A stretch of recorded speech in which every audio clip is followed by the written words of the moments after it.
Hello partners. ఈరోజు video ఏంటంటే చెప్పా కదండి, టూ బిజినెస్లో ఒకటి మార్కెట్, కూరగాయల షాప్. ఆ కూరగాయల షాప్లో నా సాయంత్రం అంటే ఈవినింగ్ ఎలా స్టార్ట్ అవుతుందో చూద్దాం. చాలా కష్టంగా ఉంటుందండి. చూసారా, ఇప్పుడు నేను షాప్ ఓపెన్ చేశాను. మాకు ఇక్కడ చెప్పా కదా 10:30కి వేలంపాట అయిపోతుంది. మనకి ఇక్కడికి సరుకంతా వచ్చేసరికి 12-12:30 అయిద్దండి. మేము 1కి క్లోజ్ చేస్తాం. లంచ్ బ్రేక్ 2కి ఓపెన్ చేస్తాము. 2కి ఓపెన్ చేసేసరికి మేము ఒక 1 అవర్లో మొత్తం రెడీ చేసుకోవాలి. ఇవన్నీ నీట్గా సర్దుకోవాలి. సర్దుకొని 3-3:30 కల్లా మన బిజినెస్ అనేది స్టార్ట్ అయిద్దండి. ఇటు సైడ్ ఏంటంటే ఈవినింగ్ కొంచెం బిజినెస్ ఎక్కువ ఉంటుంది. సో మాకు ఎక్కువ ఈవినింగ్ అనేది పని ఎక్కువ ఉంటుంది. సరే, స్టార్ట్ చేద్దాం. మనం ఇవన్నీ సర్దడం ఇవన్నీ ఎలా ఉంటాయో ఒకసారి చూద్దాము. సో ఇలా వస్తాయండి, ఒక్కొక్క ఐటము వస్తుంది. సో ఇలా ఏంటంటే మేము డైరెక్ట్గా వాటిని ఇలా పట్టుకోబెట్టేసి కట్ చేసేస్తామండి.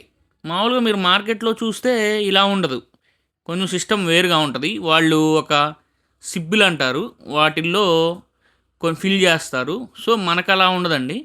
ఇలా డైరెక్ట్గా మనం పాడటమే నెంబర్ 1 సరుకు పాడతాము. సో అవన్నీ గ్రేడింగ్ అవన్నీ మనకు అవసరం లేదు, చాలా బాగుంటాయి. అవన్నీ డైరెక్ట్గా ఇలా పడుకోబెట్టేసి మేము కట్ చేసేస్తామండి. సో చూస్తున్నారు కదా, ఇవి కాకరకాయలండి, బయట పెట్టేశాను. ఇలా ఉంటుందండి మా షాపు. మొత్తం 3 షట్టర్స్ ఉంటాయి. ఇది మెయిన్ షట్టరు, మళ్ళీ సైడ్ ఇంకో 2 షట్టర్స్ ఉంటాయి. నేను సర్దుకునేటప్పుడు ఇలా మొత్తం ఓపెన్ చేయకుండా ఇటు మెయిన్ షట్టర్ ఒకటి ఓపెన్ చేసి స్టార్ట్ చేస్తానండి. ఇంకా చూస్తే మీరు చూస్తున్నారు కదా, పొట్లకాయలండి. ఆ పొట్లకాయలని మొత్తం ఒక బాక్స్లోకి సర్దేస్తున్నాను. అంటే మార్నింగ్ 2 బాక్సెస్ వచ్చినాయి, ఇప్పుడు ఒక బాక్స్ అయిపోయింది. ఇంకో బాక్స్లోకి మొత్తం అన్నీ వేసేసుకొని అవి కూడా బయటికి తెచ్చేసాను. ఇంకా నెక్స్ట్ చూద్దాం. ఇప్పుడైతే ఇంకా ఒక్కొక్కటి చెప్పా కదండి, ఇలా పడుకోబెడతామని. ఆ మూటల్ని మొత్తం స్ట్రైట్ డౌన్ చేసుకొని ఇంకా చిన్నగా ఒక్కోటి బరువు చాలా ఉంటుందండి. అస్సలు ఇంకా మనం లేపలేం. ఒక్కోటి 50 కేజెస్ 60 కేజెస్ అలా ఉంటాయి. చూస్తున్నారు కదా, ఇప్పుడు అవి వంకాయలండి, డిస్కో వంకాయలు. ఆ వంకాయలను అలా పడుకోబెట్టేసి మళ్ళీ నెక్స్ట్ ఐటెం కోసం చూస్తాను. ఇలా జరుగుతూ ఉంటుందండి. ఇలా రోజు సాయంత్రం వచ్చేసరికి మాది ఇలానే ఉంటుంది. ఫస్ట్ మీరు ఓపెన్ చేసేసరికి అంత గందరగోళంగా ఉంది, చూశారు కదా. సో ఒక 1 అవర్లో, ఒక half an hour to 1 hour పట్టిద్దండి మొత్తం సెటప్ చేసేసరికి. ఇలా అన్నీ ఇప్పుడు అవి దొండకాయలండి, ఆ దొండకాయలని అలా సెటప్ చేసేసాను. ఇప్పుడు అక్కడ బాక్సెస్ అవన్నీ ఉంటాయి, ఎంటీ బాక్సులు కొన్ని ఉంటాయి, కొన్ని సర్దుకోవాల్సినవి ఉంటాయి. దోసకాయలు అవన్నీ నీట్గా సెట్ చేసేసుకొని చేయాలండి. అందరూ బిజినెస్ అంటే చాలా ఈజీ అనుకుంటారు, బట్ చాలా కష్టం అండి. అసలు నేను చెప్పాలంటే బిజినెస్ చాలా టఫ్. ఎవరి పని వాళ్ళకి టఫ్గానే ఉంటుంది. ఇప్పుడు మామూలుగా జాబ్ చేసేవాళ్ళ పని జాబ్ అనేది కష్టంగానే ఉంటుంది, బిజినెస్ చేసేవాళ్ళకి బిజినెస్ కష్టంగానే ఉంటుంది. బట్ బిజినెస్ అనేది మాత్రం చాలా కష్టం అండి. అంత ఈజీగా అయితే ఉండదు, చాలా ఫేస్ చేయాలి. ప్రాఫిట్స్ ఉంటాయి, లాసెస్ ఉంటాయి, ఎక్కువ లాసెసే ఉంటాయి. నేను చెప్పాలంటే నాకు చెప్పా కదా 2 బిజినెస్ అని, ఒక్కోసారి అసలు ఫుల్ అన్సీజన్ వస్తుంది. ఆ అన్సీజన్లో మనం గెట్ ఆన్ అవ్వాలి, లేకపోతే చాలా ఇబ్బంది పడతామండి. చూశారు కదా, ఇప్పుడు నేను మొత్తం ఎంటీ బాక్సెస్ అన్ని బయట పెడుతున్నాను. ఇలా గందరగోళంగా ఉంటుందండి షాప్ అంతా. ఇంకా మొత్తం సెట్ చేసుకోవాలి. సెట్ చేసుకొని మనం 3:30-4 కల్లా మన బిజినెస్ అనేది స్టార్ట్ అయ్యిద్ది. మనం మొత్తం నీట్గా సెట్ చేస్తేనే కదండి కస్టమర్స్ వచ్చేది. సో ఇంకా అలా నీట్గా సెట్ చేసేసుకుంటూ ఉంటాను. చెప్పాలంటే కష్టపడాలి, కష్టపడకపోతే ఇబ్బందే. చూసారు కదా, ఇప్పుడు క్యాబేజీ అదంతా క్లీన్ చేసేసుకోవాలి. క్యాబేజ్ తెలుసు కదా, మొత్తం ఆకు వస్తుంది. ఆ ఆకుని మొత్తం మనం ఒక నైఫ్తో మొత్తం క్లీన్ చేసుకోవాలండి.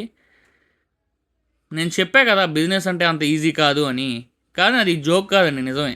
బిజినెస్ అంటే అంత ఈజీగా అయితే అవ్వదు, చాలా కష్టపడాలి. నాది చెప్పా కదా, కిరాణా షాప్ కూడా ఇంకోటి ఉందండి అని. దాంట్లో కూడా చాలా కష్టం ఉంటుందండి, కనపడకుండా ఉంటుంది. ఇదైనా ఇంకా డైలీ కష్టపడాలి. అదైతే హవర్ టు హవర్ కష్టం ఉంటూనే ఉంటుంది. ఇది ఒక 1 అవర్ 2 అవర్స్ కష్టపడి మళ్ళీ చూసుకోవచ్చు. తర్వాత మళ్ళీ వాటన్నిటిని గ్రేడింగ్ చేసుకోవాలి. అప్పుడు ఇంకా కష్టం ఉంటుంది. అలా జరుగుతూ ఉంటుందండి నా లైఫ్ అయితే. మీకు అసలు ఈ వీడియో ఎలా ఉందో ఒకసారి చెప్పండి. ఇలాంటి వీడియోస్ నేను ముందు ముందు చేయాలా వద్దా అనేది నాకు ఒక క్లారిటీ వచ్చింది. నా బిజినెస్ వ్లాగ్స్ అయితే నేను చేస్తాను. బట్ దాంట్లో ఏమైనా చేంజెస్ చేయాలనుకుంటే చేంజెస్ చేసుకుంటాను. ఇప్పుడు అలా లైన్‌గా పెట్టుకుంటానండి బయట. ఇప్పుడు ఆ బయట పెట్టుకున్న తర్వాత ఈ బాక్సెస్‌లో ఉన్నాయన్నీ ఒక సైడ్‌కి పెట్టేస్తాను. అంటే గ్రేడింగ్ ఏమైనా చేయాలంటే అవన్నీ ఈ నైట్‌కి చేసేస్తాం మేము. నైట్‌కి 8:30 కల్లా అయిపోతుంది బిజినెస్ అంతా. ఇంకా అప్పుడు ఒక 10 దాకా ఉంటుంది షాపు. ఆ 10 నుంచి ఇంకా 10 దాకా గ్రేడింగ్ చేస్తామండి. ఇప్పుడు చూసారు కదా! ఇలా కట్ చేసేస్తామండి. అవి డిస్కో వంకాయలు. నెక్స్ట్ చూస్తే మీరు దొండకాయలండి. ఆ దొండకాయలు కట్ చేస్తాము. ఈరోజైతే డిస్కో వంకాయలు 32 రూపీస్ పడ్డాయండి పాట్లో. దొండకాయలైతే దగ్గర దగ్గర 29 30 పడ్డాయి. ఇప్పుడు చూసారు కదా! బెండకాయలు కట్ చేస్తున్నాను. ఈ బెండకాయలు కూడా 33 34 పడ్డాయండి. కాస్ట్ అయితే ఎక్కువ ఉంది. మార్జిన్స్ తక్కువ ఉంటున్నాయండి. బిజినెస్‌లు బాగా తక్కువగా ఉన్నాయి. ఇది కరివేపాకండి. ఒక 10 కేజెస్‌ది. అదొచ్చేసరికి 400 దాకా పడుతుంది.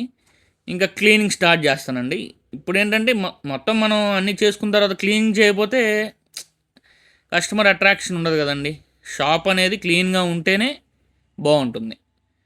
మొత్తం ఇంకా ఒక చీపురు తీసుకొని నీట్‌గా క్లీన్ చేసేసుకొని మొత్తం రెడీ చేసేసుకుంటానండి. చూసారు కదా! ఆ సైడ్ ఉన్నవి టమాటో ట్రేస్ అండి. ఆ టమాటో ట్రే వచ్చేసరికి ఇప్పుడు 600, 650 అలా జరుగుతుందండి. కిలో వచ్చేసరికి 30 రూపీస్ అలా అమ్ముతున్నాము. మిర్చి అలా ఓపెన్‌గా పోసేస్తాము. ఎందుకంటే డ్యామేజ్ రాకుండా. బీరకాయలు, వంకాయలు, బీరకాయలు వచ్చేసి 36 రూపీస్ పడుతున్నాయండి. దొండకాయలు, బెండకాయలు, గోరుచిక్కుడుకాయలు, దోసకాయలు, వంకాయలు, దుంపలు, మిర్చి. మిర్చిలా ఓపెన్‌గా పోస్తేనే మనకు కొంచెం డ్యామేజ్ అవి తక్కువగా ఉంటాయండి. ఎందుకంటే ఎండలు బాగున్నాయి కదా! మనం చూస్తున్నాం కదా! ఇందాక చెప్పినట్టు ఈ టమాటో ట్రేస్ అండి. ఒక 10 ట్రేస్ అయితే ఉండాల్సిందే కంపల్సరీగా. 600 అలా పడుతున్నాయండి.